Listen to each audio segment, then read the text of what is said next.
Hi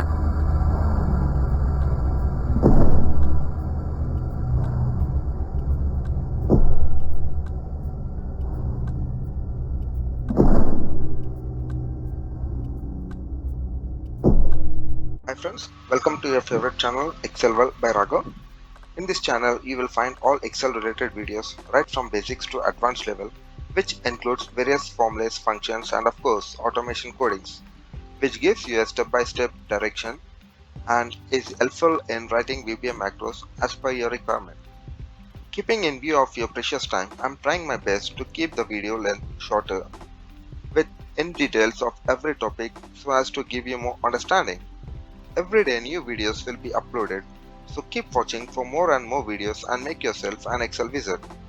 I see many viewers have not subscribed the channel, and I request you to kindly subscribe, like and promote the channel, and finally leave your valuable comments which will be answered sooner. In today's tutorial, we will learn about basics of macros using Excel, when to apply, how to apply and its uses. Macros, in short, a self-designed program which executes the repetitive tasks and saves time. The specialty of macro is write the script for once and execute it n number of times for each task. Most important in writing macro is the workbook should be saved in .xlsm format and available of Developer tab in the ribbon toolbar. Developer tab can be added from File, then go to Options,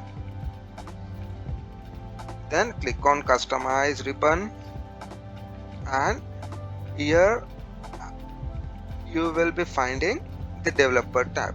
As I already had the Developer tab, you will be finding it in the left side of the pane. Once you select the Developer tab, just click on Add. Example, say email. Likewise, you find Developer tab. If you select, it will get in blue highlighted and automatically the Add option button will be enabled. Then if you click Add, you will see the Developer tab here. Then click OK. Once you click on OK, the Developer tab will be available on the ribbon toolbar. Once you see the Developer tab on the ribbon toolbar, close the existing workbook and then reopen any of the workbook. Again, you will be seeing the Developer tab.